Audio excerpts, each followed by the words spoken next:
5 reasons your healing is stalled.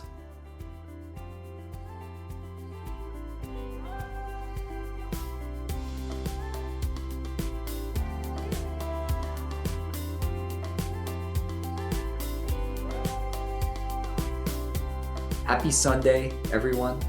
In this video, I'm going to explain 5 common reasons why I often see people's healing is stalled. So if you've been on a mind-body journey for a number of months or even a number of years, and you've been working really hard, putting the work in, and you're really not seeing change or the results that you want, this could be an important video to maybe show you some blind spots that could need some adjusting. So let's get into this list. Number 1, you're lost in debating if your pain or symptom is neuroplastic. This is a common one that I'll see with people. And even for myself, I remember at first I was getting into this. Now, a lot of times people believe I need to fully believe this is a mind-body issue or neuroplastic for me to recover. And I actually disagree with that. What you need is openness. You need enough openness that you're willing to engage in the work. You're willing to attend to your pain in a different way, think about it in a different way, and actually do the emotional work. Even for myself, I don't think I fully believed my pain or symptom was neuroplastic until I was probably like 80-90% out of pain. But what will happen with people is they get caught in this preoccupied loop where they're just constantly debating it all day. And that's where their preoccupation shifts. It may not be exactly on the pain anymore, but it's on this debate if the pain is neuroplastic or not. And what will happen for people is this will actually start to cause your brain and nervous system to feel more in danger, constantly being preoccupied about the debate. And as a result, the pain will actually worsen or won't move at all.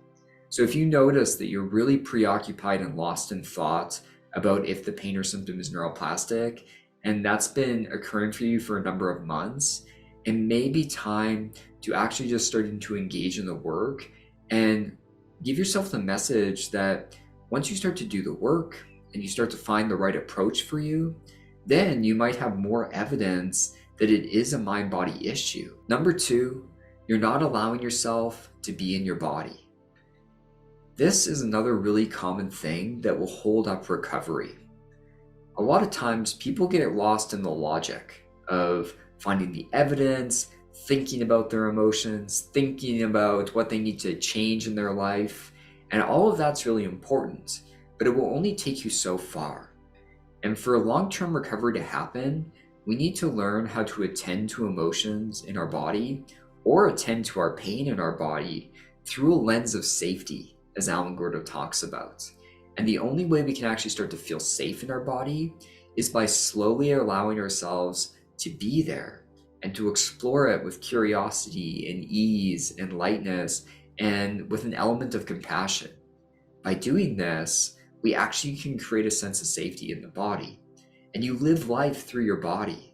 So, staying in your head is only going to take you so far. And by actually learning to be in our body with a sense of safety, it can lower that danger level in the brain. Number 3, you're putting off living life again. This is a really common one, and it makes a lot of sense because chronic pain and symptoms makes our life really small. It shrinks it. Even for myself, I wasn't engaging in hobbies. I had a period of time where I wasn't working. I was not spending as much time with my friends. I was kind of, at the time I was living in like a basement suite and just kind of like hiding out. And I think unconsciously, for myself at least, my pain protected me. It protected me from going out in the scary world and starting to engage in life again. And so when I remember when I first went back to work, it was terrifying. I was still new to these mind-body concepts. I didn't know if my pain was going to skyrocket. I didn't know what was going to happen. And so I had to take that leap of faith and actually start to re-engage in life. And when I say faith, I mean, faith in this process. Faith that I'll be able to handle it, that I'll be capable of doing this. And, I tell clients this a lot. you're capable of more than you think. And this is an important thing to remember. A lot of people with neuroplastic pain or mind-body concerns are really critical, really self-critical. And as a result, we make ourselves small a lot of the time. And so actually remembering that you're capable of more than you think and starting to re-engage in life again gives the brain a clear message that you're healthy and you're able to do this.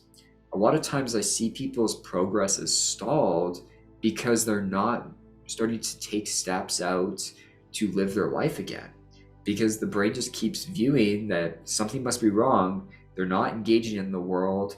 Maybe their body really is damaged. So you can see the messaging that our brain can get if we don't start living life again. Number 4, something or someone is making you feel unsafe in your life. Whether it's, a family member, a friend, just home life in general, or your work environment, it's important to understand that, things in our world can cause us to feel unsafe. A lot of times, I'm working with people, I'm feeling safe internally, but if there's things in your life that are actually making you feel unsafe, it's going to be really hard to recover. So a common example is like a toxic boss. If you're working at a toxic job with a toxic boss that's always yelling at you and really aggressive, it's going to be hard for your nervous system to feel safe. And as we know, when the nervous system feels in danger, it's more likely to produce pain or symptoms. So sometimes, not always, but sometimes we actually need to make changes in our life to move our progress forward. Whether that's mixing things up at home. Even with my partner, we, often talk about how can we make this work for both of us? Because I have 2 young kids. Our home life is chaotic, as I'm sure anyone with young kids is. And we are communicating a lot about how can we create an environment where everyone in the home feels safe. And I need that, even for my own recovery now. I need to create a sense of safety in my life. And so this can be an important one to think about. Is there someone or something in your life that's making you feel unsafe? Because a lot of times what I've seen is by actually starting to change some of these things, your progress and your healing can actually start to move forward. And finally, number 5, you're using the wrong approach. This one sounds obvious, but is often missed because there's a lot of approaches out there for mind-body issues, including pain reprocessing therapy, emotional awareness and expression therapy, somatic experiencing, inner child work. There's some cool coaches and therapists out there using yoga or qigong in their practice. And so you have a lot of options to choose from. And even with a client, I always try to mix it up and try different things to see what fits. But don't keep using the same approach for 2 years if you're not seeing progress. So, of course, early on in treatment, it's hard to analyze our progress because it can take time to heal. But if you've been doing something for a number of months and you're not seeing progress with your pain, your symptoms, your emotions, any life changes, it might be time to mix it up a bit. Even for myself, I know I'm not the right therapist for everyone.